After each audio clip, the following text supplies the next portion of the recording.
돈 없는 집구석에서 의사 집안에 시집 왔으면 창피한 짓이라도 하지 말아야지. 수준 떨어지게 청소도 하나 똑바로 못하냐고?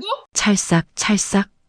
서울시 송파구 잠실에 저희 남편이 일하고 있는 병원 로비에서 시어머니가 제 친정엄마의 뺨을 찰싹 소리나게 후려치는 순간이었습니다.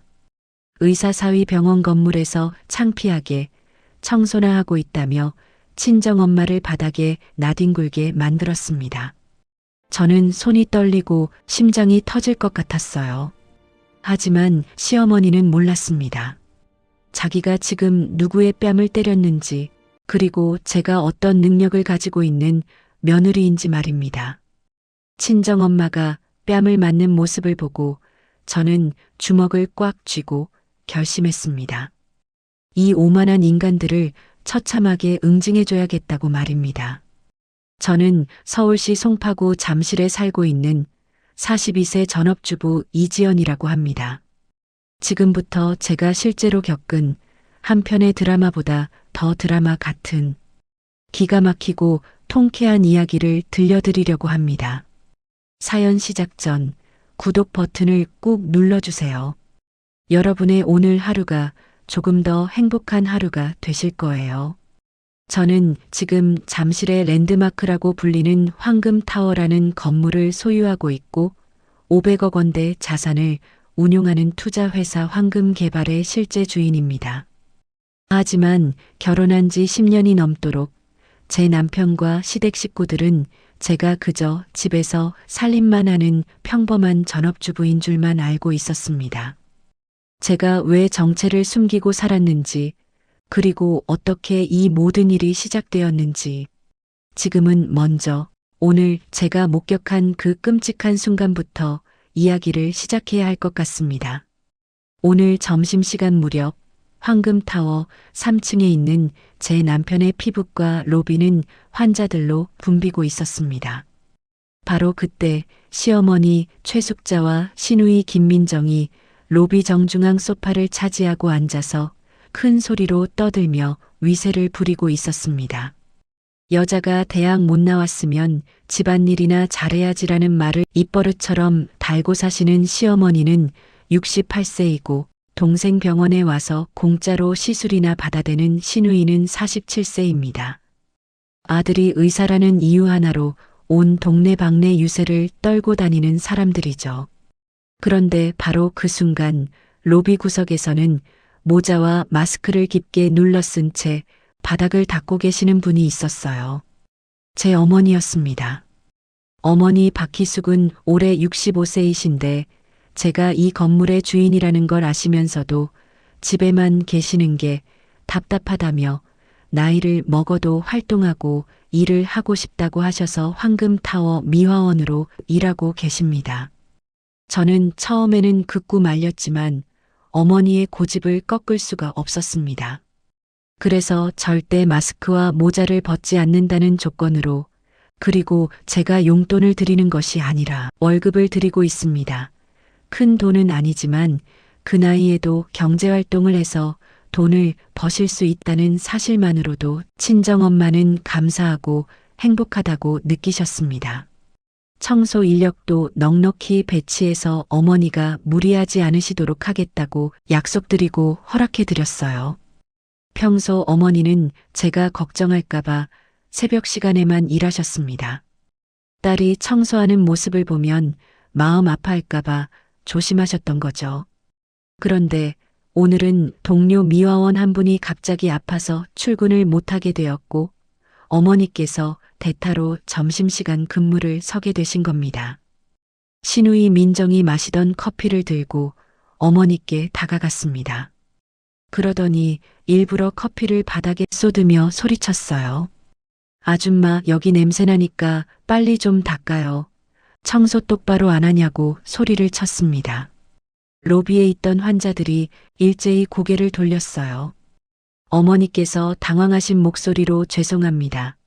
금방 치우겠습니다 하고 작게 대답하시며 황급히 다가가셨습니다. 사돈들이 알아볼까봐 고개를 푹 숙이신 채로요. 어머니의 손이 떨리고 있는 게 멀리서도 보였죠. 제 심장이 쿵 내려앉았습니다. 그때 시어머니 숙자가 어머니의 손목을 유심히 보더니 눈을 가늘게 뜨며 말했습니다. 잠깐 저 싸구려 팔찌. 설마 사부인이에요? 어머니 손목에는 늘 차고 계시는 낡은 묵주 팔찌가 있었습니다. 시어머니가 그걸 알아본 거였어요. 그리고는 다짜고짜 어머니께 다가가 모자와 마스크를 확 벗겨버렸습니다. 땀에 젖은 어머니의 당황한 얼굴이 환한 형광등 불빛 아래 그대로 드러났고 로비가 순간 조용해졌습니다. 모두가 이 상황을 지켜보고 있었어요. 신우이 민정이 손으로 입을 가리며 소리쳤습니다. 헐, 대박, 진짜 사돈 어른이네. 여기서 청소부 하세요? 쪽팔리게. 정체가 탄로난 어머니는 얼굴이 붉어지셨습니다. 아, 집에만 있기 적적해서 운동 삼아. 말끝을 흐리시며 자리를 피하려 하셨지만 수치심에 손이 떨리고 계셨습니다. 온몸이 움츠러드는 게 보였어요. 시어머니 숙자가 큰 소리로 어머니의 말을 잘랐습니다. 사부인, 아무리 돈이 궁해도 그렇지. 의사사위 병원 건물에서 청소질이야? 내 아들 망신 주려고 작정했어요? 돈 없는 집구석에서 의사 집안에 시집 왔으면 창피한 짓이라도 하지 말아야지 수준 떨어지게 청소도 하나 똑바로 못하냐고. 환자들이 수군거리기 시작했습니다. 어머니께서 비틀거리셨습니다. 사부인 말이 너무 심하네요. 어머니께서 처음으로 항변하셨습니다. 목소리가 떨리고 있었어요. 하지만 시어머니는 오히려 더 큰 소리로 말했습니다. 심해? 수준 떨어지는 짓을 하니까 심한 소리를 듣지. 그러더니 어머니가 들고 계시던 대걸레를 발로 차버렸어요. 대걸레가 쓰러지며 바닥에 물이 쏟아졌습니다. 어머니께서 비틀거리며 뒤로 물러나셨습니다. 시어머니가 한 발 앞으로 다가가더니 적반하장으로 어머니의 뺨을 찰싹 소리나게 후려쳤습니다. 찰싹. 그 소리가 로비 전체에 울려 퍼졌습니다. 시간이 멈춘 것 같았죠. 어머니의 고개가 옆으로 돌아갔습니다. 환자들이 숨죽이며 지켜보고 있었고 간호사들도 데스크 뒤에서 얼어붙어 있었습니다. 바로 그 순간 저는 엘리베이터에서 막 내려 로비 입구에 들어서고 있었고 제 두 눈으로 그 광경을 정면으로 목격했습니다. 저는 뺨을 맞고 고개가 돌아간 채 서 계신 어머니의 모습을, 어머니의 눈에 고인 눈물을, 어머니의 떨리는 손을, 저는 그 모든 것을 똑똑히 보았습니다. 제 머릿속에서 무언가가 툭 끊어지는 소리가 들렸습니다. 핏줄이 터지는 것 같은 소리였어요. 이성의 끈이 완전히 끊어지는 순간이었습니다. 그 순간을 말씀드리기 전에 제가 왜 그토록 분노할 수밖에 없었는지, 어떻게 이런 일이 벌어지게 되었는지 여러분께 들려드려야 할 이야기가 있습니다. 시간을 거슬러 올라가 볼까요? 20년 전 제가 22살 때로 말입니다. 저는 부산 남포동에서 작은 떡볶이 가게를 운영하시던 어머니를 도우며 청춘을 보냈습니다. 새벽 4시면 일어나서 국물을 끓이고 떡을 썰고 어묵을 준비했죠. 학교를 마치면 곧바로 가게로 달려가 저녁 장사를 도왔고 밤 11시가 넘어서야 집에 들어갔습니다. 손에 화상 자국이 가득했고 겨울이면 동상으로 손가락이 퉁퉁 부었지만 저는 불평하지 않았습니다. 어머니께서 혼자 저를 키우시느라 얼마나 고생하셨는지 너무나 잘 알고 있었거든요. 그렇게 악착같이 일하며 모은 돈으로 저는 밤마다 부동산 공부를 했습니다. 도서관에서 책을 빌려 읽고 인터넷 강의를 들으며 투자에 대해 배웠습니다. 제가 25살 때 부산 해운대에 작은 원룸 건물 하나를 매입했습니다. 당시 1억 8천만 원이었던 그 건물은 지금 시세로 15억 원이 넘습니다.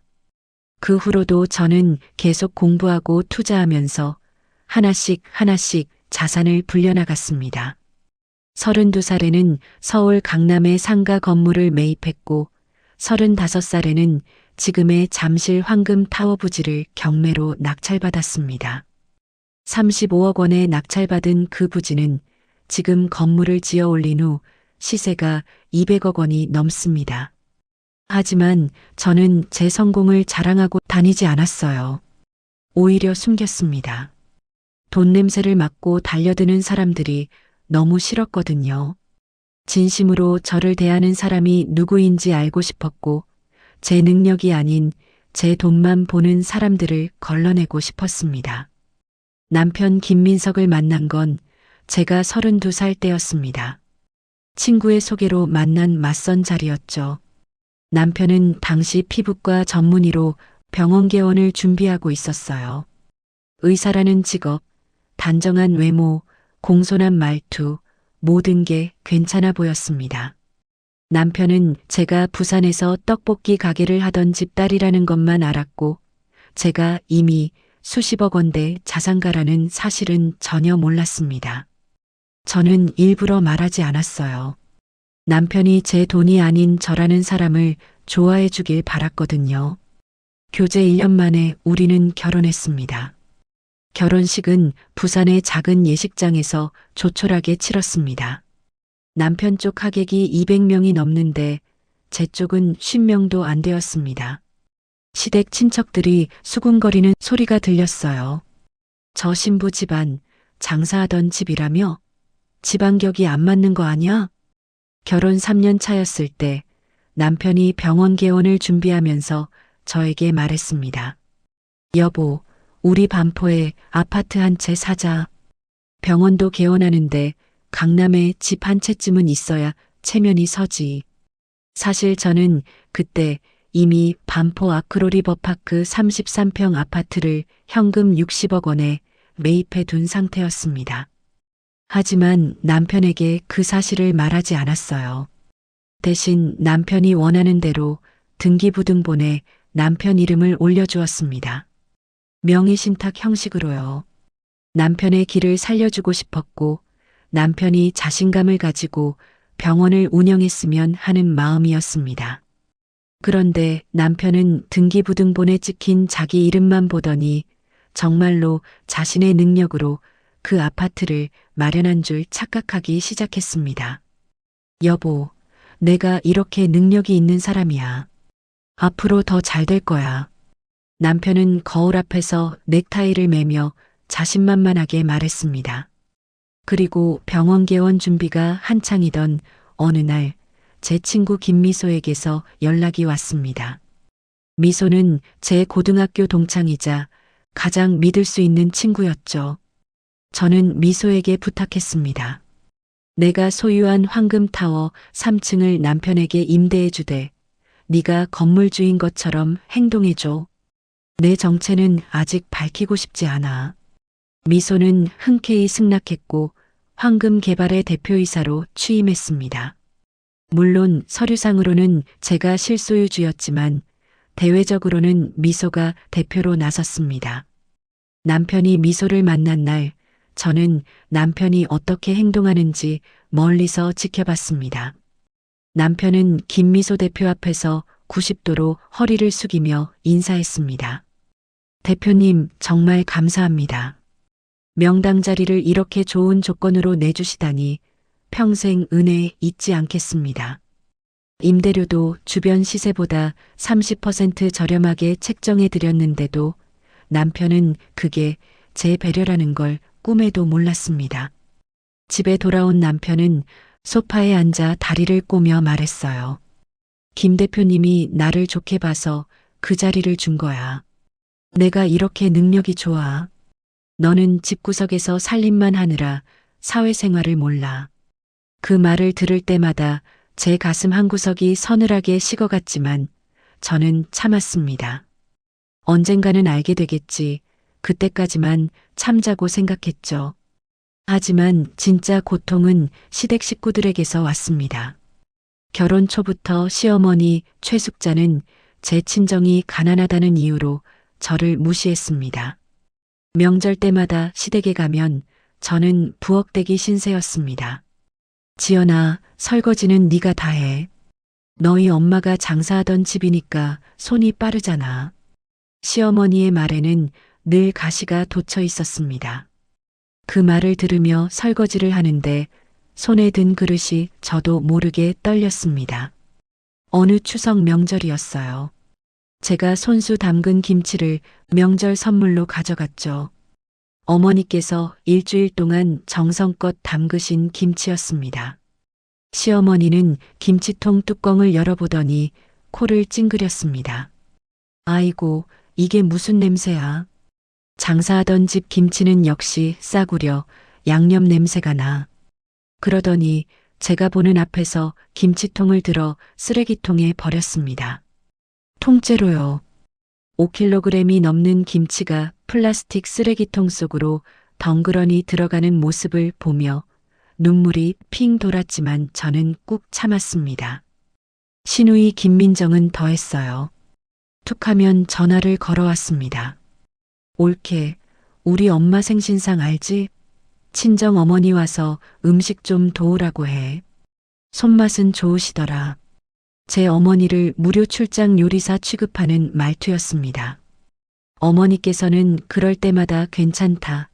내가 가서 도와드려야지 하시며 새벽같이 일어나 시댁으로 가셨습니다. 하루 종일 부엌에서 음식을 만드시고 설거지까지 다 하시고 저녁 늦게 파김치가 되어 돌아오셨죠.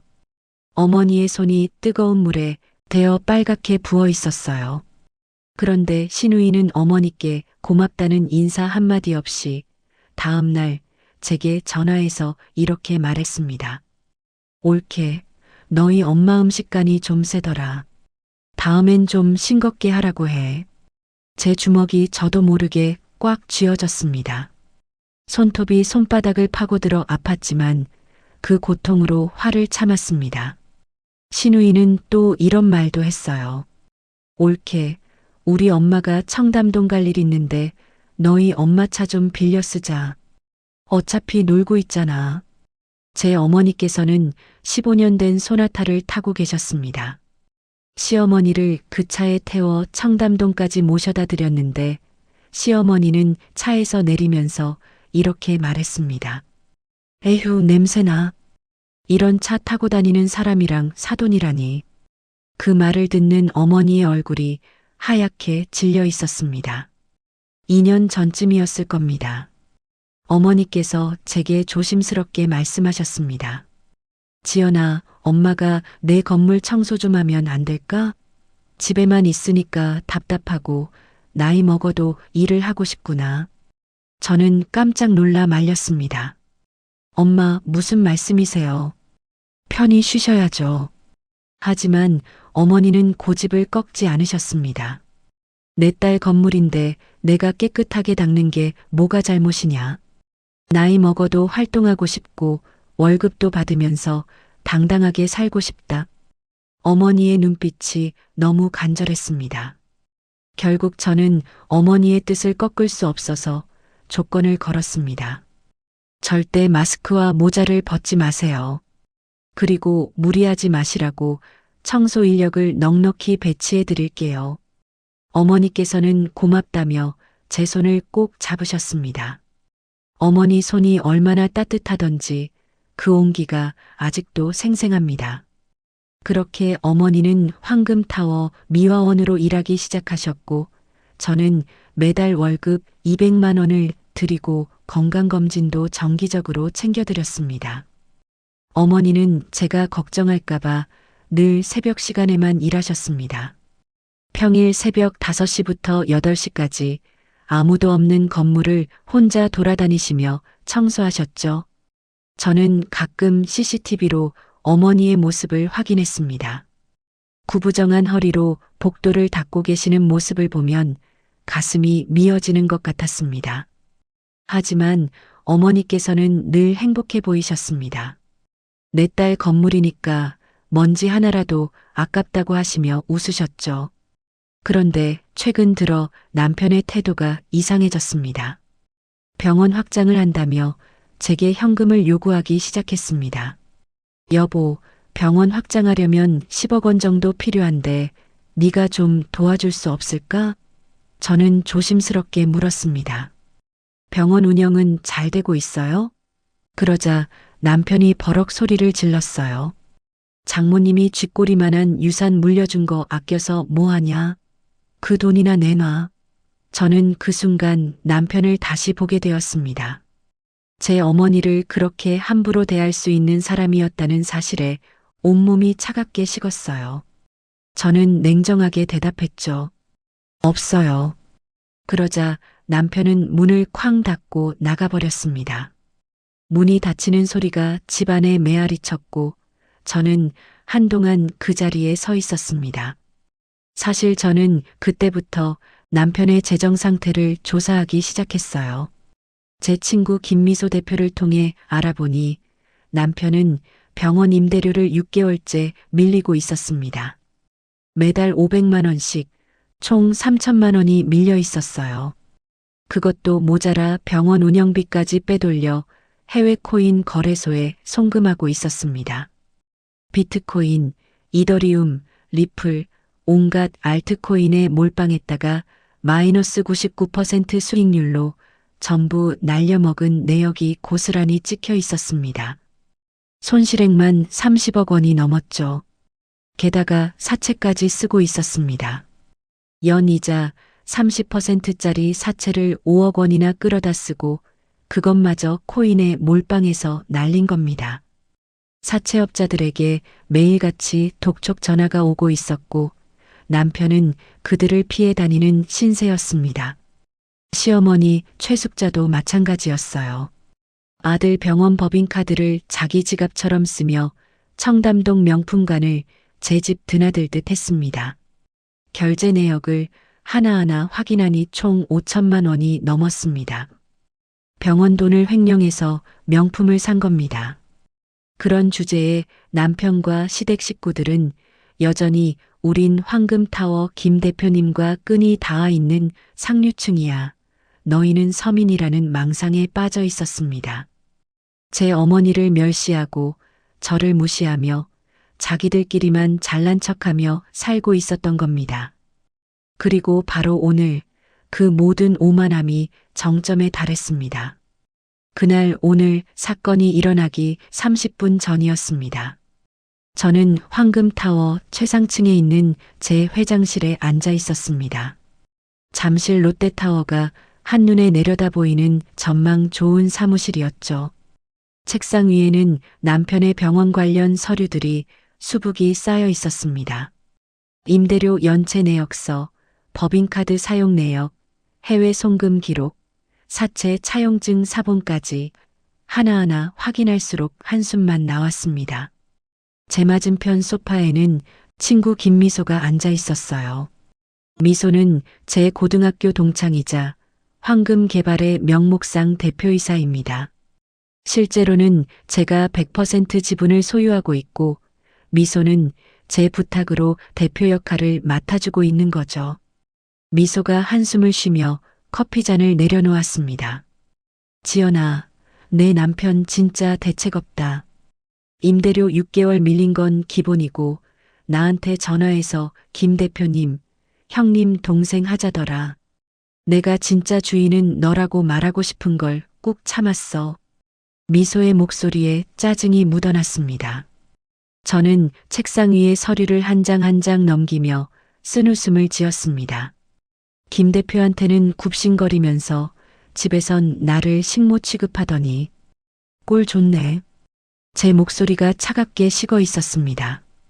미소가 노트북 화면을 돌려 제게 보여주었어요. 이것 봐. 내 남편이 해외 코인 거래소에 송금한 내역이야. 이름도 못 들어본 작코인들에 30억 원을 투자했어. 근데 수익률이 전부 마이너스 99%야. 30억 원이 3천만 원이 됐어. 화면에 찍힌 빨간 숫자들이 눈에 들어왔습니다. 마이너스 29억 7천만 원. 제 손이 저도 모르게 떨렸습니다. 분노 때문이었는지 허탈함 때문이었는지 잘 모르겠습니다. 미소가 다른 서류를 꺼내 보여주었습니다. 그리고 이건 내 시어머니가 법인카드로 긁은 명품 구매 내역이야. 압구정 루이비통에서 150만 원짜리 구두, 이것저것 탁 치면 5천만 원이 넘어. 병원 법인카드로 개인 명품을 산 거야. 이건 명백한 횡령이지. 저는 고개를 끄덕였습니다. 그래, 알아. 다 알고 있어. 이제 그만 정리할 때가 됐어. 미소가 조심스럽게 물었습니다. 정말 할 거야? 남편이잖아. 저는 창밖을 바라보며 대답했습니다. 남편? 내 돈만 노리고 내 엄마를 무시하고 나를 무능한 여자 취급하는 사람이 남편이야? 이제 끝낼 거야. 제 목소리에는 더 이상 망설임이 없었습니다. 저는 책상 서랍을 열어 임대차 계약서를 꺼냈습니다. 3년 전 남편이 병원을 개원할 때 작성한 계약서였어요. 계약서 첫 페이지에는 임대인으로 황금개발 대표이사 김미소라고 적혀 있었지만 특약 사항란에는 이렇게 적혀 있었습니다. 본 계약은 대표이사 이지연의 위임을 받아 김미소가 대리 계약함. 남편은 이 문장을 읽어보지도 않고 도장을 찍었습니다. 계약서를 제대로 읽지 않는 사람의 전형적인 실수였죠. 저는 특약 조항 12조를 손가락으로 짚었습니다. 건물 내 난동 및 범죄 행위 시 즉시 계약을 해지한다. 이 조항도 남편은 읽어보지 않았을 겁니다. 하지만 이제 이 조항이 남편의 목을 조르게 될 겁니다. 임대료 6개월 체납, 병원 운영비 횡령, 법인카드 부정 사용. 이 정도면 충분하죠. 미소가 다른 서류를 건넸습니다. 그리고 이건 내 시누이 민정이가 지난 3년간 병원에서 받아간 무료 시술 내역이야. 저는 고개를 끄덕이며 그 서류에 붉은 인주를 묻혀 도장을 찍었습니다. 미수금 청구서 5천만 원, 내일까지 입금 안 되면 고소. 도장을 찍는 제 손에 힘이 들어갔어요. 미소가 말했습니다. 지연아, 그동안 내 방패막이 노릇하느라 힘들었어. 내 남편이 나한테 굽신거릴 때마다 속으로 얼마나 웃겼는지 몰라. 저는 친구를 바라보며 말했습니다. 미소야, 고마워. 그동안 고생 많았어. 이제 가면 벗고 본때를 보여주자. 오늘부로 계약 해지야. 미소가 씁쓸하게 웃었어요. 드디어 진짜 회장님이 등장하시는구나. 저는 임대차 계약 즉시 해지 통보서에도 도장을 찍었습니다. 그리고 반포 아파트 명의신탁 해지 통보서에도 도장을 찍었습니다. 남편 명의로 되어 있지만 실제로는 제 돈으로 산 아파트였으니까요. 명의신탁 계약서에는 실소유주가 이지연이라고 명시되어 있었고 언제든지 해지할 수 있다는 조항도 있었습니다. 도장을 찍는 순간 제 마음속에서 뭔가가 후련하게 내려가는 느낌이 들었습니다. 10년 동안 참아왔던 모든 것들이 이제 끝나는구나 싶었어요.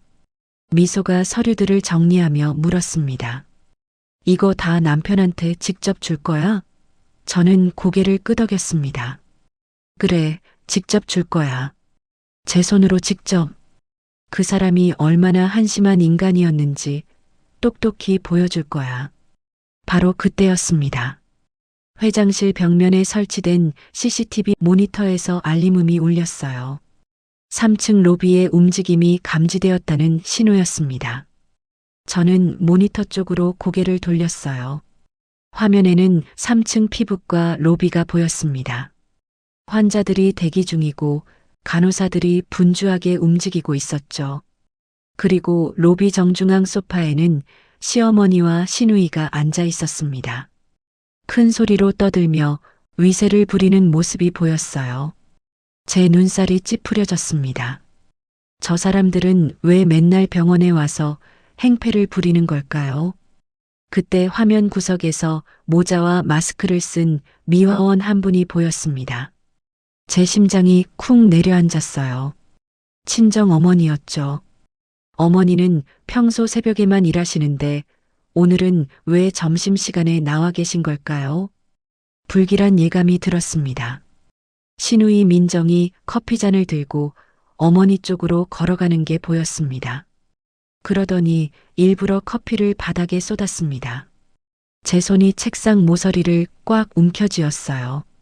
어머니께서 당황하신 듯 황급히 다가가 바닥을 닦기 시작하셨습니다. 시어머니가 어머니의 손목을 유심히 보더니 뭔가를 알아챈 듯 눈을 가늘게 떴습니다. 묵주 팔찌를 본 거였죠. 제 심장이 두근거리기 시작했습니다.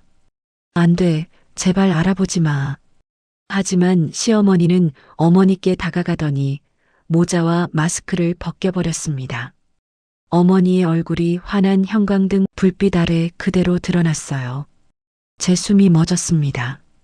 신우이가 손으로 입을 가리며 뭐라고 소리치는 게 보였습니다. 음성은 들리지 않았지만 입모양으로 알 수 있었습니다. 사돈 어른이네. 쪽팔리게. 제 온몸에 피가 거꾸로 솟아올랐습니다. 시어머니가 큰 소리로 뭔가를 말하는 게 보였습니다. 어머니께서 움츠러드시는 게 보였어요. 어머니가 들고 계시던 대걸레가 쓰러졌어요. 시어머니가 발로 찬 것 같았습니다. 저는 자리에서 벌떡 일어났어요. 미소가 놀라 물었습니다. 지연아, 왜 그래? 저는 화면을 가리키며 말했습니다. 저기 우리 엄마야. 시어머니가 엄마를. 제 목소리가 떨렸습니다. 화면 속에서 시어머니가 어머니의 뺨을 때렸습니다. 짝! 소리는 들리지 않았지만 그 장면이 제 눈에 선명하게 들어왔어요. 어머니의 고개가 옆으로 돌아갔습니다. 어머니의 뺨이 순식간에 붉게 부어올랐죠. 제 머릿속에서 뭔가가 툭 끊어지는 소리가 들렸습니다. 이성의 끈이 완전히 끊어지는 소리였어요. 저는 책상 위에 서류들을 집어들며 미소에게 말했습니다. 미소야, 너는 5분 뒤에 내려와서 거들어. 내 손으로 직접 박살낼 거니까. 제 목소리가 얼음장처럼 차갑게 식어 있었습니다. 미소가 놀란 표정으로 물었어요. 지연아, 진정해. 무슨 일이야? 저는 회장실 문을 열며 대답했습니다. 진정? 이제 더 이상 못 참아. 우리 엄마 뺨을 때렸어. 저 인간들, 오늘 끝장을 봐야겠어. 저는 비장한 마음으로 복도로 나섰습니다. 엘리베이터 버튼을 누르는 제 손가락이 떨리고 있었어요. 분노 때문이었습니다. 엘리베이터 문이 열렸고 저는 안으로 들어가 3층 버튼을 눌렀습니다. 문이 닫히며 제 모습이 거울에 비쳤어요. 제 눈빛이 평소와 달랐습니다. 차갑고 서늘했고 복수의 여신 같았습니다. 엘리베이터가 내려가는 동안 저는 숨을 크게 들이마셨습니다. 진정해, 이지연. 차분하게 해. 하지만 제 심장은 쿵쿵 뛰고 있었습니다. 엘리베이터가 멈추고 3층 버튼에 불이 켜졌습니다. 문이 열리기 시작했어요. 저는 두 손에 서류를 꽉 쥐고 있었습니다. 문이 완전히 열렸고 3층 로비가 눈에 들어왔습니다. 그리고 그 순간 제 두 눈으로 똑똑히 보았어요. 시어머니가 어머니의 뺨을 때리고 어머니의 고개가 옆으로 돌아가는 장면을, 어머니의 눈에 고인 눈물을, 어머니의 떨리는 손을, 그 모든 것을 말입니다. 저는 엘리베이터에서 뛰쳐나가며 소리쳤습니다. 엄마. 제 목소리가 로비 전체에 울려 퍼졌습니다. 모든 사람들이 저를 바라봤죠. 시어머니도 시누이도 남편도 환자들도 간호사들도 모두가 저를 쳐다봤습니다. 하지만 저는 오직 한 사람만 보고 있었어요. 뺨을 맞고 떨고 계시는 제 어머니만을 말입니다. 그리고 그 순간 저는 결심했죠. 이제 더 이상 참지 않겠다고, 제 진짜 정체를 드러내고 이 오만한 인간들을 처참하게 응징하겠다고 말입니다. 저는 로비 바닥을 박차고 달려갔어요. 사람들 사이를 헤치고 시어머니에게로 달려갔습니다. 시어머니는 아직도 어머니를 내려다보며 뭔가를 말하고 있었죠. 저는 시어머니의 팔을 낚아챘습니다. 제 손에 힘이 들어갔고 시어머니의 팔을 거칠게 잡아당겨 밀쳐냈습니다. 시어머니가 비틀거리며 뒤로 물러났습니다. 로비가 순간 조용해졌어요. 모든 사람들이 숨죽이며 이 상황을 지켜보고 있었습니다. 시어머니가 바닥에 주저앉더니 갑자기 목청을 높여 울기 시작했습니다.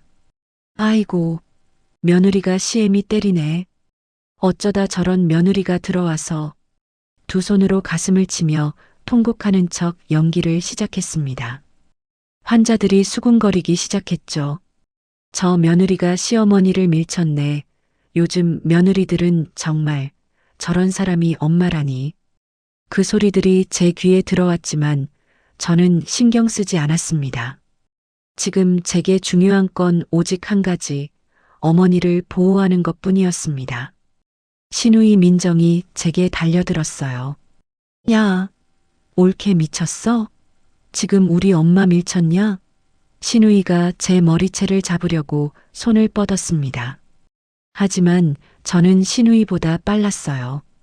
신우이의 손목을 쳐내고 어깨를 밀어 소파에 처박아 버렸습니다. 신우이가 쿵 하는 소리와 함께 소파에 넘어졌습니다. 환자들이 놀라 자리에서 일어났습니다. 간호사들도 데스크 밖으로 나오려고 했지만 제 눈빛을 보고는 움직이지 못했습니다. 그때 진료실 문이 벌컥 열리더니 남편 민석이 뛰어나왔습니다. 흰 가운을 입은 채로 얼굴이 새빨갛게 달아오른 채로 말이죠. 이지연, 너 지금 제정신이야? 장모님이 창피하게 청소하다 걸렸으면 죄송하다고 빌어야지. 어디서 행패야? 남편이 저를 나무랐습니다. 저는 남편을 바라봤어요. 제 눈빛이 얼마나 차가웠는지 남편이 순간 말을 멈췄습니다. 저는 어머니께로 다가갔어요. 어머니는 뺨을 감싸고 계셨죠. 붉게 부어오른 뺨이 제 눈에 들어왔습니다. 시어머니 손가락 자국이 선명하게 찍혀 있었죠. 제 가슴이 찢어지는 것 같았습니다. 어머니께서 제 손을 잡으며 말했습니다. 지연아, 참아라. 내가 잘못했다. 어머니의 목소리가 떨리고 있었어요. 눈물이 어머니 눈에 가득 고여 있었습니다. 그 말이 제 마지막 이성의 끈을 끊어 놓았습니다. 엄마가 무슨 잘못을 했다는 겁니까? 엄마가 무슨 잘못을 했어요? 저는 천천히 시어머니 쪽으로 걸어갔습니다. 바닥에 주저앉아 통곡하는 척하던 시어머니가 제 발소리를 듣고 고개를 들었습니다. 저는 시어머니 앞에 섰어요. 그리고 서늘한 목소리로 말했습니다. 어머님, 제가 분명 경고했죠. 저희 엄마 건드리지 말라고. 시어머니가 눈을 가늘게 뜨며 비웃었습니다. 건드리면? 내까짓 게 어쩔 건데? 이혼이라도 하게? 저는 대답하지 않았습니다. 대신 제 오른손을 천천히 들어 올렸어요. 온몸에 회전력을 실어 시어머니의 뺨을 풀스윙으로 강타했습니다. 찰싹찰싹 그 소리가 로비 전체에 울려 퍼졌습니다. 시어머니의 고개가 옆으로 돌아갔죠. 시어머니의 뺨이 순식간에 붉게 부어올랐고 제 손바닥이 화끈거렸습니다. 시어머니가 바닥에 나뒹굴었고 로비가 정적에 휩싸였습니다. 아무도 숨소리조차 내지 않았어요. 저는 바닥에 나뒹구는 시어머니를 내려다보며 말했습니다.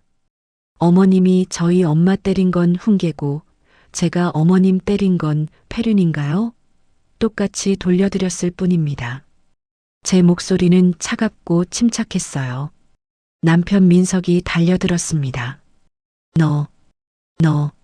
말을 잇지 못하며 제 팔을 잡으려고 했습니다. 하지만 저는 남편의 손을 뿌리쳤어요. 그리고 남편의 정강이를 걷어찼습니다. 남편이 비명을 지르며 무릎을 꿇었습니다. 저는 무릎 꿇은 남편을 내려다보며 소리쳤습니다. 그리고 내 건물에서 당장 나가, 이 기생충들아. 제 목소리가 로비 전체에 울려 퍼졌어요. 환자들이 웅성거리기 시작했습니다. 내 건물? 무슨 소리야? 저 사람이 건물주라고?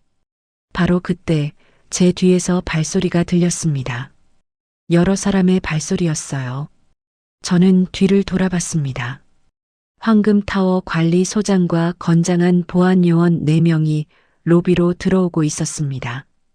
관리소장이 제게 90도로 허리를 숙여 인사했어요. 회장님 부르셨습니까? 보안요원들도 일제히 인사했습니다. 회장님? 그 순간 로비에 있던 모든 사람들의 시선이 저에게로 집중되었습니다. 남편의 얼굴이 새하얗게 질렸어요. 시어머니가 입을 벌린 채 저를 바라봤습니다. 신우이가 소파에서 일어나지도 못한 채 얼어붙어 있었어요. 저는 관리소장을 바라보며 말했습니다. 3층 세입자가 임대료를 6개월 동안 체납했고 병원 내에서 폭행 사건이 발생했습니다. 계약서 특약 조항 12조에 따라 즉시 계약을 해지합니다. 관리소장이 고개를 끄덕였습니다. 알겠습니다, 회장님. 즉시 조치하겠습니다. 보안요원들이 한 걸음씩 앞으로 나섰습니다. 남편이 바닥에 무릎 꿇은 채 소리쳤습니다. 잠깐, 이게 무슨 소리야? 회장님? 네가 회장이라고? 저는 남편을 차갑게 내려다보며 대답했습니다. 그래, 나야. 이 건물 주인은 나 이지연이야. 저는 품에서 서류 봉투를 꺼냈습니다. 손에 들고 있던 그 두툼한 봉투 안에는 남편의 모든 죄악이 고스란히 담겨 있었습니다. 저는 남편 민석의 얼굴을 향해 서류들을 흩뿌렸어요. 하얀 종이들이 공중에서 펄럭이며 바닥으로 떨어졌습니다. 마치 눈이 내리는 것처럼 하지만 그 안에 담긴 내용은 눈처럼 하얗고 순수한 것이 아니었습니다. 남편의 파멸을 알리는 사형 선고문이었죠. 김민석, 너 임대료 6개월 밀린 건 봐주려고 했는데 병원 보증금 담보로 사채까지 썼더라. 이제 넌 의사가 아니라 신용불량자야. 제 목소리가 로비 전체에 울려 퍼졌습니다. 남편이 황급히 흩날리는 서류들을 주워들었어요. 손이 떨리고 있었습니다. 첫 번째 서류는 해외 코인 거래소 송금 내역이었어요. 남편의 얼굴이 순식간에 사색이 되었습니다. 두 번째 서류는 사채 차용증 사본이었습니다. 대부업체 황금론에서 5억 원, 연이자 30%, 연체 시 1일 이자 1%. 세 번째 서류는 또 다른 대부업체에서 3억 원. 네 번째는 개인 사채업자에게서 2억 원. 합계 10억 원. 남편이 손에 든 서류를 보며 온몸을 떨었습니다. 입술이 파르르 떨리고 있었어요. 이건 어떻게... 남편이 말을 잇지 못했습니다. 저는 차갑게 웃었어요. 어떻게 알았냐고? 내가 건물주니까 알지. 네가 매달 임대료를 내야 할 날짜에 돈이 안 들어오면 당연히 조사하지 않겠어? 환자들이 수군거리기 시작했습니다. 원장님이 사채를 썼대. 코인으로 30억 원을 날렸대. 병원이 부도 난 거 아니야? 간호사들도 데스크 뒤에서 서로 눈빛을 교환했습니다. 불안한 표정들이었어요. 자기들 월급이 나올지 걱정하는 얼굴들이었죠. 저는 그 모습을 보며 속으로 생각했습니다. 그래, 이제 시작일 뿐이야. 더 무너뜨려 줄게. 시어머니 숙자가 바닥에서 일어나 비틀거리며 아들에게 다가갔습니다. 뺨이 붉게 부어 있었지만 지금은 그것보다 더 충격적인 소식에 정신이 없는 것 같았습니다. 뭐? 빚? 사채? 우리 아들 돈 잘 번다며. 이게 무슨 소리야? 시어머니가 아들의 멱살을 잡고 흔들었습니다. 민서가, 이게 대체 무슨 짓이야? 30억 원을 날렸다고? 사채를 10억 원이나 썼다고? 남편이 고개를 떨구고 있었습니다. 변명 한마디 하지 못했죠. 시어머니가 아들의 뺨을 때렸습니다. 찰싹 이 못난 자식아. 시어머니의 목소리가 로비에 울려 퍼졌습니다. 저는 또 다른 서류를 꺼내 시어머니에게 들이밀었습니다. 어머님, 아드님이 어머님 명품 가방 사들이느라 병원 월세 횡령해서 도박했다가 다 날렸어요. 이 병원 지금 깡통이라고요. 시어머니가 서류를 받아들었습니다. 그건 법인카드 사용 내역서였어요. 청담동 에르메스 3,500만 원, 강남 샤넬 800만 원, 압구정 루이비통 150만 원, 기타 명품 구매 내역들이 쭉 나열되어 있었습니다. 그리고 그 밑에는 빨간색으로 이렇게 적혀 있었습니다. 법인카드 부정사용, 횡령죄 해당. 시어머니의 손에서 서류가 떨어졌습니다. 얼굴이 새하얗게 질렸어요. 저는 신우이 민정에게로 돌아섰습니다. 신우이는 아직도 소파에 앉아 있었어요. 일어날 엄두도 못 내는 것 같았습니다. 저는 신우이 앞으로 걸어가 서류를 내밀었습니다. 형님, 여기 지난 3년간 공짜로 받아간 시술비 5천만 원 청구서입니다. 내일까지 입금 안 되면 사기죄로 고소 들어갑니다. 신우이가 서류를 받아들더니 손이 떨리며 내용을 읽기 시작했습니다. 리프팅 10회 1,500만 원, 보톡스 50회 2천만 원, 필러 30회 1,500만 원, 기타 시술 내역 합계 5천만 원. 신우이의 얼굴이 하얗게 질렸습니다. 가족끼리 무슨 돈을 받아? 치사하게.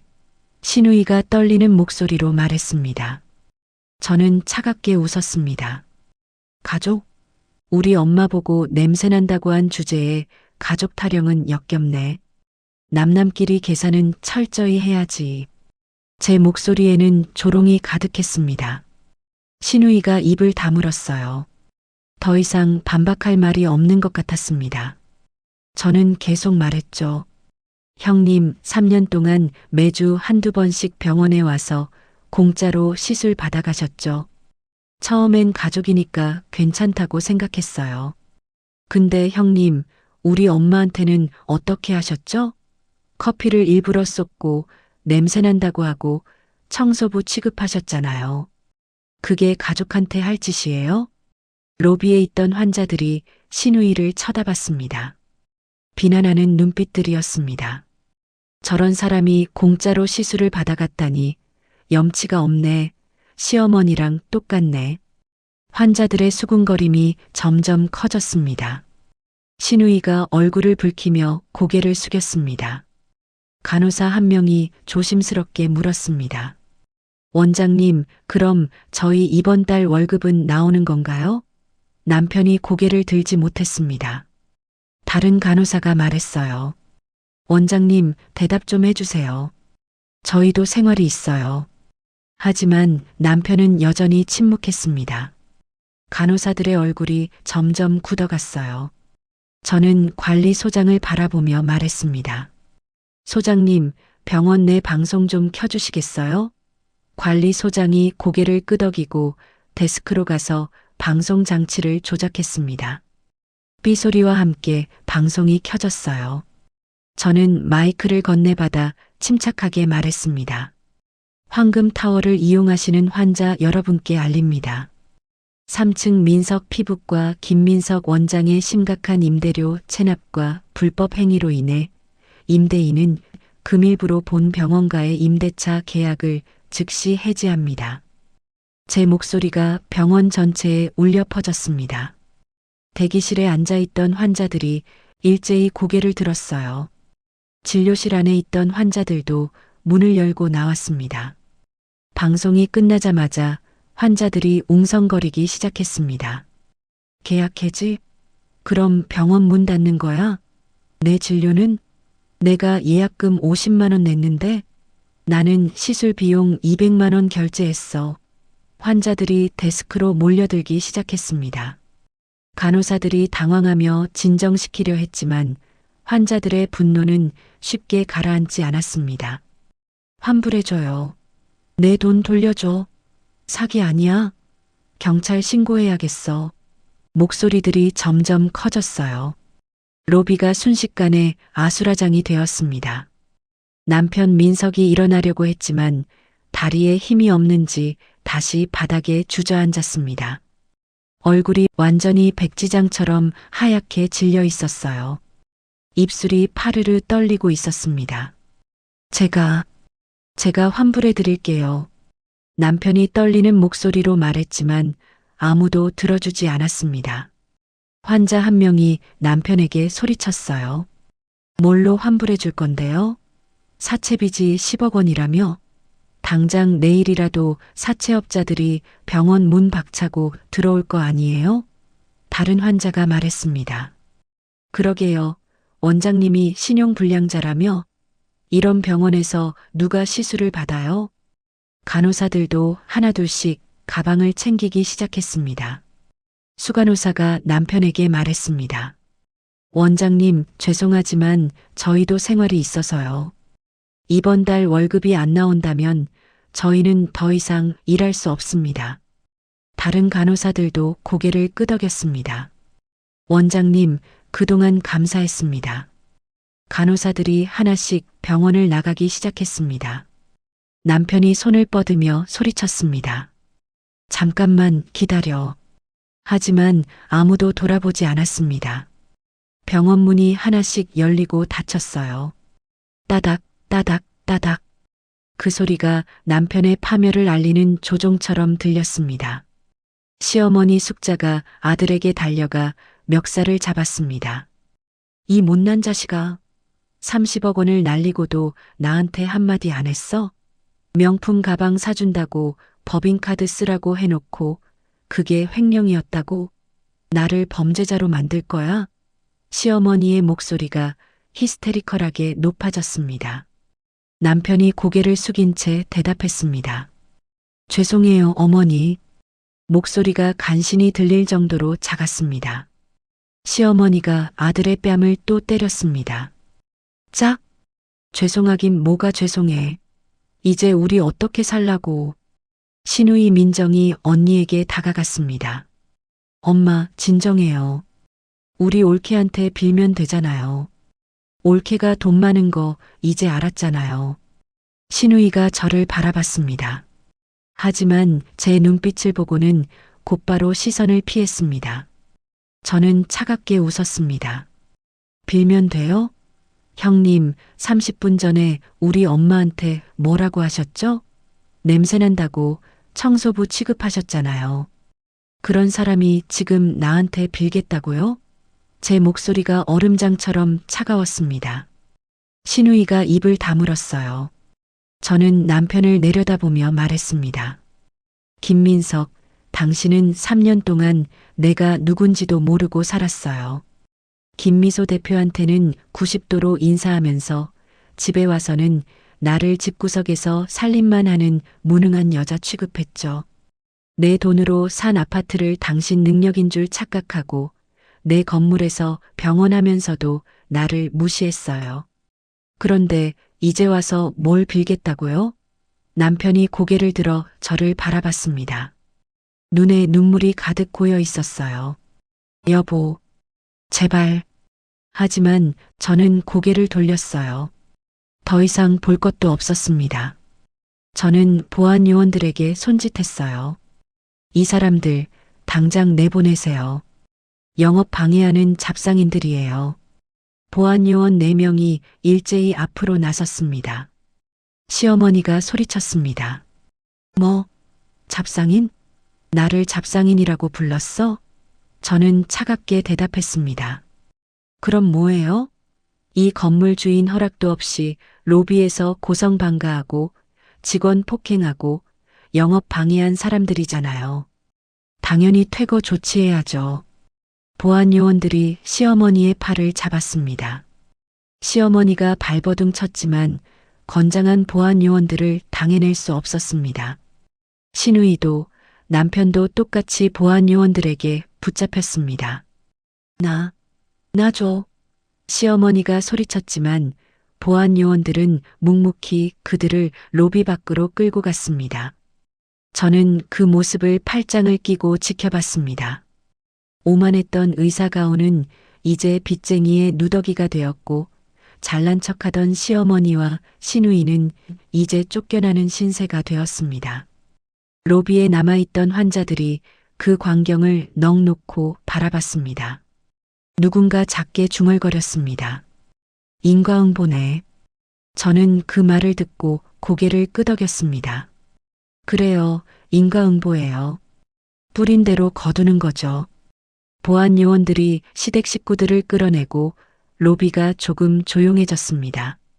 환자들도 하나둘씩 병원을 나가기 시작했습니다. 이런 병원에서 시술 받을 사람은 아무도 없었으니까요. 저는 어머니께 다가가 부축해 드렸습니다. 엄마, 괜찮으세요? 어머니께서 제 손을 꼭 잡으시며 고개를 끄덕이셨습니다. 괜찮다, 지연아. 네가 있어서 엄마는 괜찮아. 어머니의 목소리가 떨리고 있었지만 눈빛만큼은 단단했습니다.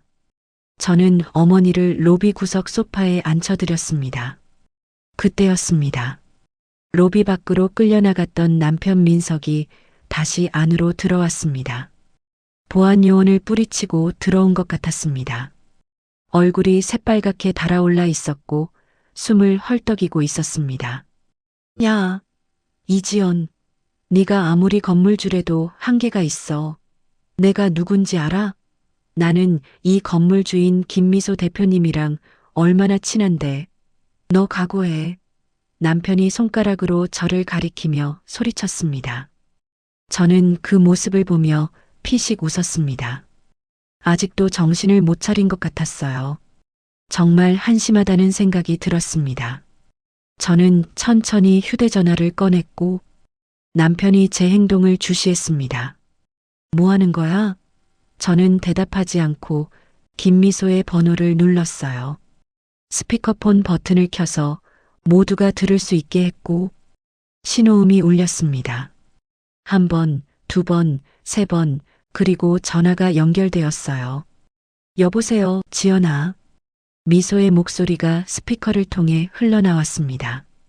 저는 남편을 바라보며 말했습니다. 김 대표? 3층 세입자가 자꾸 너랑 친하다는데 와서 확인 좀 해줘. 미소가 웃음을 터뜨렸습니다. 알았어. 지금 바로 내려갈게. 남편의 얼굴에 안도감이 스쳤어요.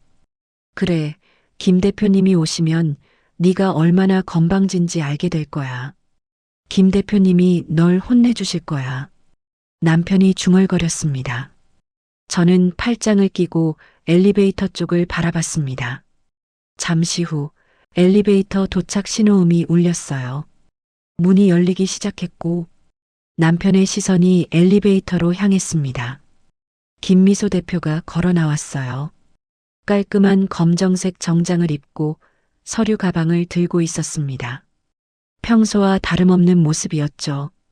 남편이 김미소를 보자마자 달려갔습니다. 대표님, 제 마누라가 미쳤나 봅니다. 좀 도와주십시오. 남편이 김미소 앞에서 허리를 굽히며 애원했습니다. 대표님과 저는 3년 동안 좋은 관계를 유지해 왔잖습니까? 제발 이번 한 번만 도와주십시오. 남편의 목소리가 간절했어요. 하지만 김미소는 남편을 쳐다보지도 않았습니다. 남편 옆을 지나쳐 저에게로 걸어왔습니다. 그리고 제 앞에서 멈췄어요. 김미소가 허리를 90도로 깊게 숙였습니다. 회장님, 지시하신 대로 명도, 소송 및 강제 퇴거 절차 준비했습니다. 김미소의 목소리가 로비 전체에 울려 퍼졌어요. 그 순간 시간이 멈춘 것 같았습니다. 로비에 남아있던 사람들 모두가 숨죽이며 이 장면을 지켜봤습니다. 남편의 얼굴이 점점 하얗게 질려갔어요. 입이 벌어진 채 굳어 있었습니다. 시어머니와 시누이도 로비 입구에서 이 광경을 보고 있었습니다. 시어머니가 작게 중얼거렸어요. 회장님? 김 대표님, 지금 누구한테 인사를? 목소리가 떨리고 있었습니다. 남편이 김미소와 저를 번갈아 보며 말했어요. 이게 무슨... 말을 잇지 못했습니다. 저는 싸늘하게 웃으며 말했죠. 아직도 모르겠어? 김미소 대표는 내 고등학교 동창이자 내 대리인이야. 이 황금타워의 지분 100% 소유주는 나, 이지연이고, 저는 한 단어 한 단어에 힘을 주어 또박또박 말했습니다. 남편의 다리가 후들거리기 시작했습니다. 그럼 3년 동안 내가 인사했던 사람은 남편이 말을 더듬었죠. 저는 고개를 끄덕였습니다. 맞아, 내 친구였어. 네가 90도로 인사하던 사람은 내 대리인이었고 정작 진짜 주인인 나를 집에서 식모 취급했지. 참 웃기지 않아? 남편이 털썩 바닥에 주저앉았습니다. 무릎에 힘이 완전히 풀린 것 같았어요. 그제야 자신이 3년 동안 얼마나 어리석었는지 깨달은 모양이었습니다. 아내의 친구에게는 굽신거리면서 정작 진짜 건물주인 아내는 무시했으니까요. 반포 아파트도, 그것도 당신 돈으로. 남편이 중얼거렸어요. 저는 차갑게 대답했습니다. 당연하지. 60억 원짜리 아파트를 의대 갓 졸업한 레지던트가 어떻게 사? 내가 산 거야. 내 명의로 해준 건 내 길을 살려주려던 거였어. 김미소가 서류 가방을 열어 서류 한 묶음을 꺼냈습니다. 회장님, 이게 명의신탁해지 통보서입니다. 그리고 이건 임대차 계약해지 통보서고요. 김미소가 서류들을 저에게 건넸습니다. 저는 서류를 받아 남편 앞에 던졌습니다. 서류들이 남편 앞 바닥에 흩어졌어요. 네가 지난 3년 동안 내 건물에서 장사한 거 내가 봐준 거야. 임대료도 시세보다 30% 싸게 받았어. 근데 네가 뭘 했어? 그 임대료마저 6개월 밀리고 병원 돈 횡령해서 코인 도박하고 사채까지 썼잖아. 제 목소리가 점점 차갑게 식어갔습니다. 남편이 서류를 집어 들어 읽기 시작했어요. 손이 부들부들 떨리고 있었습니다. 첫 번째 서류는 반포 아파트 명의신탁 해지 통보서였습니다. 실소유주 이지연, 명의자 김민석, 본 통보서가 발송된 시점으로부터 7일 이내에 부동산을 인도할 것. 남편의 얼굴이 점점 더 하얗게 질려갔습니다. 두 번째 서류는 임대차 계약 해지 통보서였습니다. 임대료 6개월 체납, 건물 내 폭행 사건 발생, 계약서 특약 조항 12조에 따라 즉시 계약 해지. 남편의 입술이 파르르 떨렸습니다. 안 돼. 세입자 보호법도 몰라. 나를 이렇게 일방적으로 내쫓을 수는 없어. 남편이 발악했어요. 저는 냉소를 머금고 남편에게 다가가 계약서를 들이밀었습니다. 네가 확인도 안 하고 찍은 계약서 특약 조항 12조 봐. 건물 내 난동 및 범죄 행위 시 즉시 계약을 해지한다. 네가 횡령에 폭행까지 했으니 법적으로도 넌 아웃이야. 저는 손가락으로 특약 조항을 짚었습니다. 남편이 계약서를 보며 입을 다물었습니다. 자기가 3년 전에 찍은 도장 옆에 분명히 그렇게 적혀 있었으니까요. 그리고 네가 임대료 6개월 체납한 것도 증거가 다 있어. 병원 운영비를 해외 송금한 것도 다 기록이 남아있고 사채업자들한테 빌린 돈도 다 확인했어. 이 정도면 법원에서도 즉시 명도 판결 내릴 거야. 저는 하나하나 짚어가며 설명했습니다. 남편이 고개를 떨구었습니다. 더 이상 반박할 말이 없는 것 같았어요. 시어머니가 앞으로 나섰습니다. 며느리, 아무리 그래도 집까지 빼앗는 건 너무한 거 아니야? 우리 아들이 어디 가서 살라고. 시어머니가 소리쳤습니다. 저는 시어머니를 똑바로 바라보며 말했습니다. 어머님, 그 집은 제 돈으로 산 겁니다. 60억 원을 제가 현금으로 냈어요. 명의만 남편 이름으로 해준 거고요. 명예신탁 계약서에도 실소유주는 이지연이라고 명시되어 있습니다. 언제든지 해지할 수 있다는 조항도 있고요.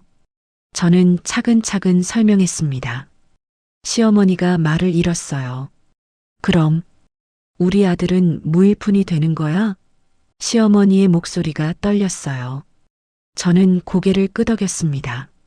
네, 정확히 말하면 마이너스예요. 사채빚 10억 원이 남아있으니까요. 신우이가 제게 다가와 손을 잡으려고 했습니다.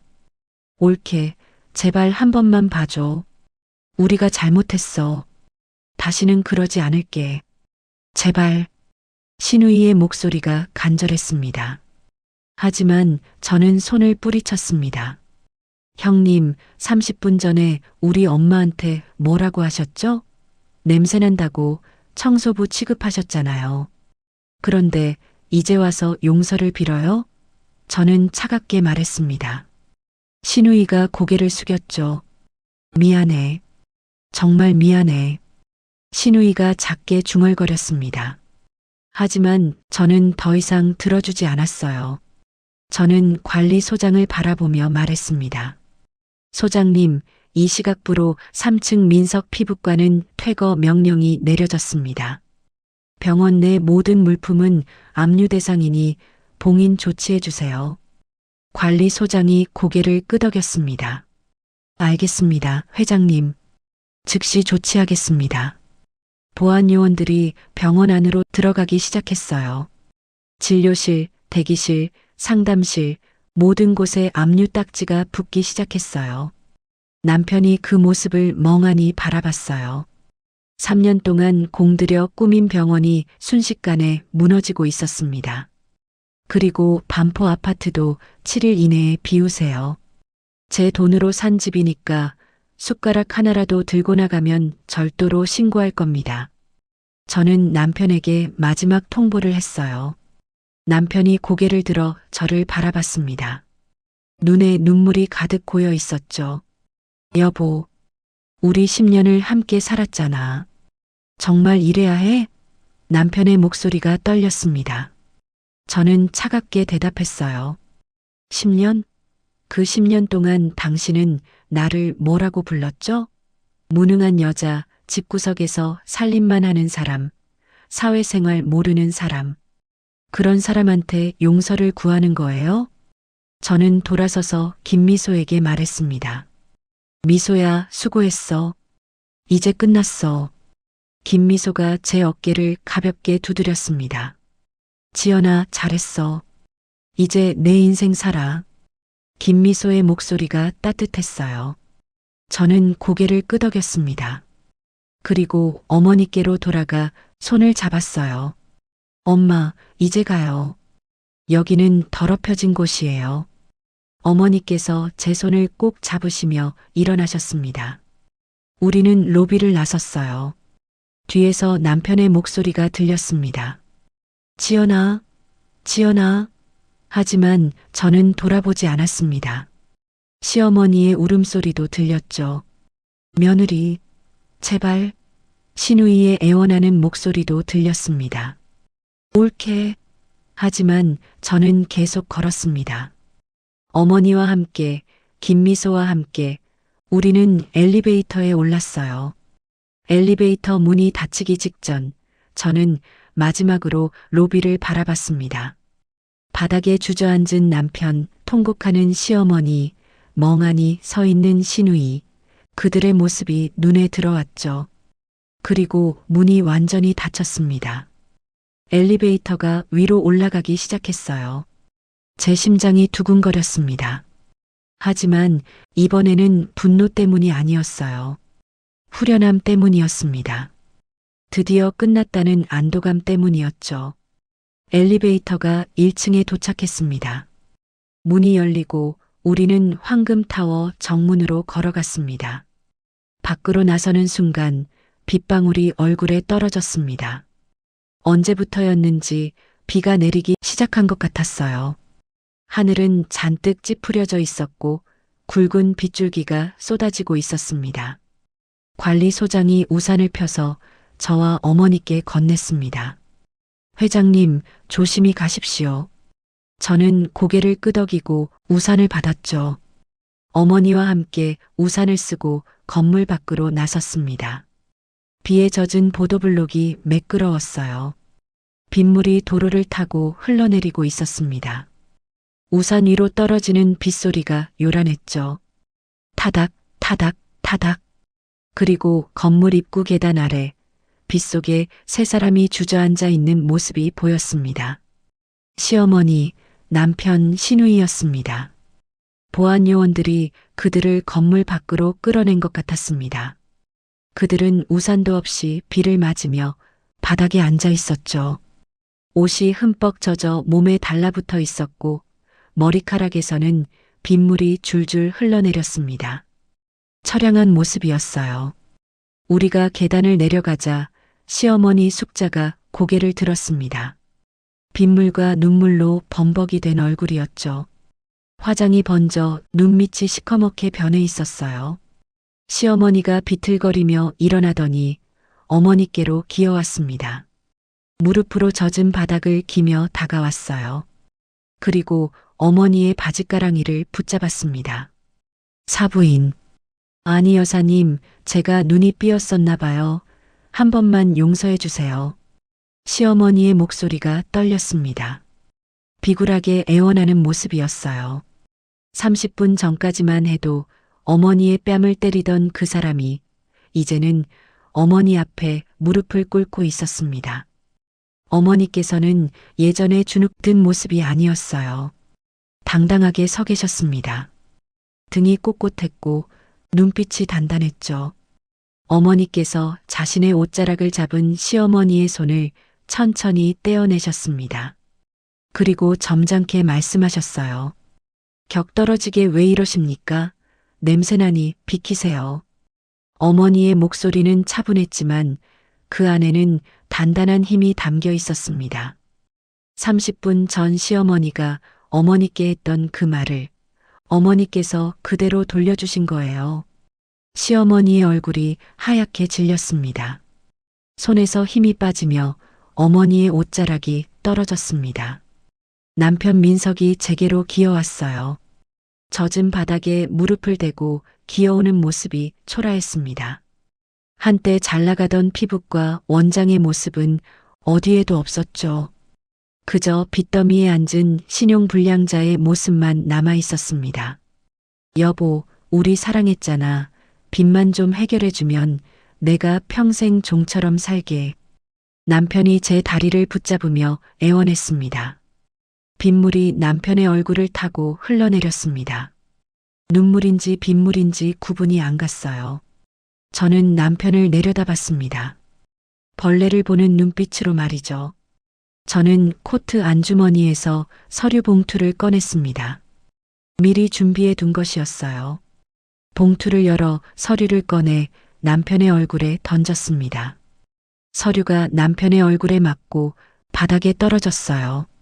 빗물에 젖어가는 서류를 남편이 황급히 집어들었죠.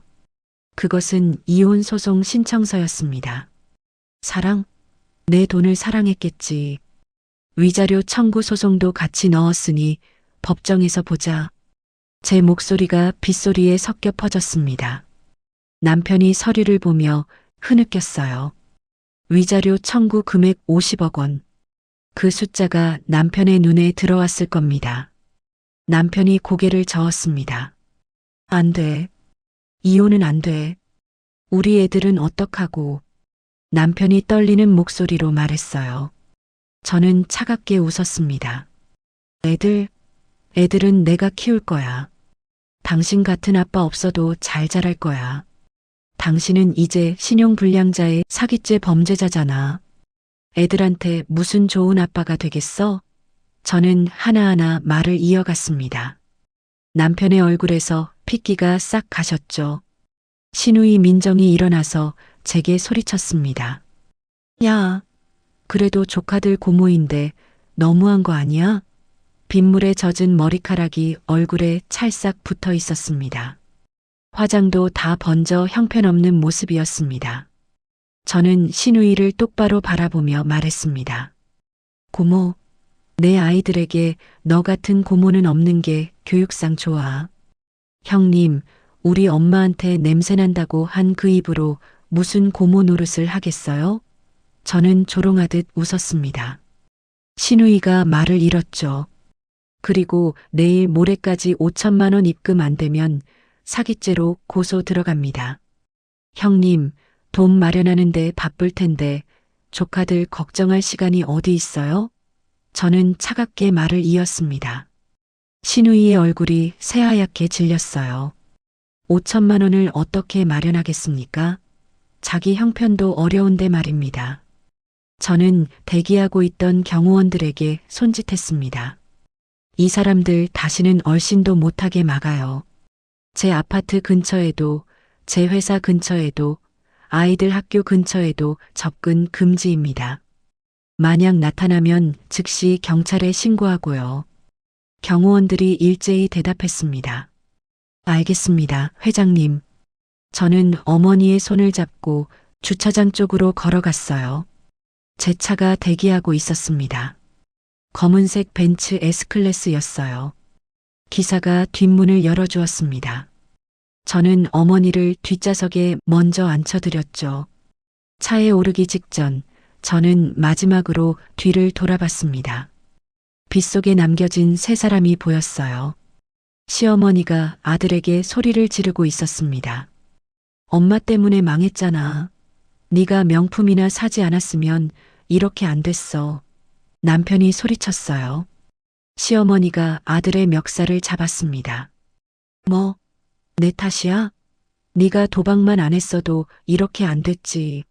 네가 사채를 왜 써?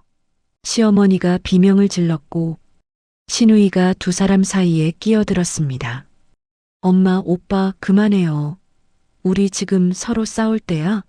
하지만 아무도 신우이의 말을 듣지 않았어요. 세 사람은 빗속에서 뒤엉켜 싸우기 시작했습니다. 서로를 밀치고 멱살을 잡고 소리를 지르며 싸웠어요. 흙탕물이 튀었습니다. 옷이 더 더럽혀졌죠? 하지만 그들은 싸움을 멈추지 않았습니다. 지나가던 사람들이 그 광경을 보며 고개를 저었습니다. 저는 그 모습을 잠시 지켜봤어요. 감정이 복잡했습니다. 가엾다는 생각은 들지 않았어요. 오히려 당연한 결과라고 생각했습니다. 뿌린 대로 거두는 것, 인과응보였으니까요. 바로 그때 남편의 주머니에서 휴대전화 벨소리가 울렸습니다. 큰 소리로 울려서 빗소리에도 선명하게 들렸습니다. 남편이 황급히 전화를 꺼냈어요. 화면을 보더니 얼굴이 하얗게 질렸습니다. 발신자는 황금론 대부업체였어요. 남편이 떨리는 손으로 전화를 받았습니다. 스피커폰이 켜져 있는지 상대방의 목소리가 크게 들렸습니다. 김민석 씨? 오늘까지 이자 300만 원 입금하기로 했는데 안 들어왔는데요? 내일까지 안 들어오면 연체료 붙어서 매일 50만 원씩 추가됩니다. 알아서 하세요. 목소리가 차갑고 위협적이었습니다. 다른 사채업자에게서도 전화가 왔어요. 김민석 씨, 병원 문 닫았다며? 어떻게 갚을 건데? 우리 내일 병원으로 찾아갈 거야. 각오해. 욕설이 섞인 목소리가 스피커를 타고 흘러나왔습니다. 남편이 전화를 끊으려 했지만 또 다른 전화가 걸려왔어요. 이번엔 개인 사채업자였습니다. 김민석, 2억 원 언제 갚을래? 이자만 한 달에 600만 원인데 석 달째 안 내고 있잖아. 이번 주 안에 안 갚으면 알지? 협박하는 목소리였습니다. 남편의 손에서 휴대전화가 떨어졌어요. 빗물 웅덩이에 풍덩 빠졌습니다. 화면이 깜빡이다가 꺼졌어요. 남편이 그 자리에 주저앉았습니다. 완전히 무너진 모습이었어요. 시어머니도 신우이도 말을 잃었습니다. 그들의 절망적인 미래가 전화통화 몇 통으로 선명하게 드러났습니다. 빚더미, 사채업자들의 독촉, 신용불량자의 삶, 그 모든 것이 그들을 기다리고 있었습니다. 저는 더 이상 볼 것이 없었어요. 기사가 시동을 걸었고 차가 천천히 움직이기 시작했습니다. 저는 뒤를 돌아봤죠. 뒷유리 너머로 황금 타워가 보였습니다. 화려한 건물 조명이 빗속에서도 밝게 빛나고 있었어요. 그리고 그 건물 앞 계단 아래 어둠과 빛 속에 버려진 세 사람의 모습이 점점 작아지고 있었습니다. 그들은 여전히 서로를 탓하며 싸우고 있었어요. 비참한 모습이었습니다. 하지만 저는 동정심이 들지 않았죠. 그들은 스스로 자초한 일이었으니까요. 차가 완전히 빌딩을 벗어났고 그들의 모습이 시야에서 사라졌습니다. 어머니께서 제 손을 꼭 잡으셨어요. 지연아, 고생했어. 어머니의 목소리가 따뜻했어요. 저는 어머니를 바라보며 미소 지었습니다. 아니에요, 엄마. 제가 진작에 이렇게 했어야 했는데 너무 늦게 한 것 같아요. 저는 어머니의 손을 꼭 잡았습니다. 어머니께서 제 머리를 쓰다듬으셨어요. 아니다, 지연아. 때가 있는 법이야. 오늘이 바로 그날이었던 거지. 어머니의 말씀이 가슴에 스며들었습니다. 저는 창밖을 바라봤어요. 비가 계속 내리고 있었습니다. 하지만 제 마음속은 맑았죠. 10년 동안 짓눌려 있던 무게가 완전히 내려간 것 같았습니다. 숨을 깊게 들이마셨어요. 공기가 달콤했습니다. 자유의 맛이었어요. 그로부터 1년이 흘렀습니다. 화창한 4월의 어느 토요일 오후 황금타워 최상층 프라이빗 라운지에서 저는 어머니와 함께 차를 마시고 있었습니다. 통유리창 너머로 잠실 롯데타워가 한눈에 내려다 보였고 석촌호수의 벚꽃이 만개한 모습이 보였습니다. 분홍빛 벚꽃 물결이 바람에 흔들리고 있었어요. 참 아름다운 광경이었죠. 어머니께서는 오늘 오후에 친구분들과 골프 약속이 있으시다고 했습니다. 1년 전과는 완전히 다른 모습이셨습니다. 청소복 대신 명품 골프복을 입으시고 바닥을 닦는 대신 창밖 풍경을 여유롭게 감상하고 계셨습니다. 어머니의 얼굴에는 평온한 미소가 가득했어요. 저는 어머니께 따뜻한 차를 따라드렸습니다. 제주산 유기농 녹차였습니다. 어머니께서 찻잔을 받으시며 창밖을 바라보셨습니다. 지연아, 청소할 땐 땅만 보고 다녔는데 위에서 보니 세상이 참 아름답구나. 어머니의 목소리가 잔잔하게 퍼졌습니다. 저는 어머니의 손을 꼭 잡았습니다. 그리고 같은 시각 서울 변두리 구로구의 낡은 빌라 반지하 방에서는 남편 민석이 허름한 런닝구 차림으로 배달 앱을 켜고 있었습니다. 곰팡이가 핀 벽지, 깨진 형광등, 삐걱거리는 문, 좁디 좁은 6평 남짓한 공간이 그의 거처였습니다. 한때 반포 아크로리버파크 60억 원짜리 아파트에서 살던 사람이 이제는 월세 30만 원짜리 반지하에서 살고 있었어요. 휴대전화 화면에 배달 주문이 떴습니다. 배달료 3,000원. 민석이 한숨을 쉬며 헬멧을 집어들었어요. 한쪽 구석에서는 시어머니 숙자가 낡은 이불을 덮고 누워 계셨습니다. 병들고 늙은 모습이었죠. 며느리 욕을 중얼거리며 식은 밥을 물에 말아먹고 계셨습니다. 한때 에르메스 가방을 들고 청담동을 활보하던 그 사람의 모습은 어디에도 없었습니다. 다른 방에서는 신우이 민정이 전화기를 보며 떨고 있었습니다. 채권 추심 전화였습니다. 5천만 원 시술비 청구 소송에서 패소한 후 그 돈을 갚기 위해 대부업체에서 빌린 돈이 이자가 불어 7천만 원이 되어 있었습니다. 신우이 민정은 전화벨이 울릴 때마다 숨죽이며 떨었어요. 한때 병원 로비에서 위세를 부리던 그 사람이 이제는 빚쟁이를 피해 숨죽여 우는 신세가 되어 있었습니다. 세 사람 모두 비참한 생활을 하고 있었어요. 서로를 원망하며 하루하루를 근근히 버티며 살아가고 있었습니다. 따뜻한 봄날 석촌호수에 나왔습니다. 저는 어머니의 손을 꼭 잡으며 말했어요. 엄마, 이제 남 눈치 보지 말고 엄마 인생 즐겨요. 내가 다 해줄게요. 어머니께서 제 손을 꼭 잡으시며 눈물을 글썽이셨습니다. 고맙다, 지연아. 네가 있어서 엄마는 정말 행복해. 어머니의 목소리가 떨렸습니다. 저는 어머니를 꼭 안아드렸어요. 어머니의 품이 따뜻했고 그 온기가 제 가슴속 깊이 스며들었습니다. 그날 저는 깨달았어요. 진정한 분은 사랑하는 사람을 지킬 수 있는 힘이라는 것을요. 제가 쌓아온 재산은 단순히 숫자가 아니었습니다. 어머니를 지키고 어머니께 행복을 드리기 위한 힘이었습니다. 그리고 저는 그 힘을 제대로 사용했어요. 어머니를 무시하고 저를 깔보던 사람들에게 정당한 응징을 했고 어머니께 마땅히 받으셔야 할 대접을 드렸어요. 이것이 제가 20년 동안 악착같이 일하고 투자해 온 이유였습니다. 우리 모녀는 서로를 마주보며 환하게 웃었습니다. 긴 이야기 끝까지 함께 해주셔서 진심으로 감사드립니다.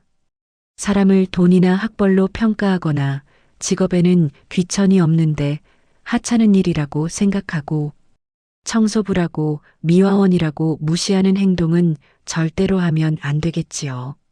어떤 분야에 있던 우리가 살아가는 데 있어서 소중한 역할을 해주시는 분들이니까 항상 감사하며 살아야 한다는 생각을 해보았습니다. 오늘의 이야기가 여러분의 마음에 작은 위로가 되었다면 구독과 좋아요를 눌러주세요. 그리고 지금 어디에서 듣고 계신지 댓글로 알려주시면 그곳으로 행운의 기운을 가득 담아 보내드리겠습니다. 늘 건강하시기를 기원드리며 오늘도 따뜻하고 행복한 하루 보내시기 바랍니다. 감사합니다.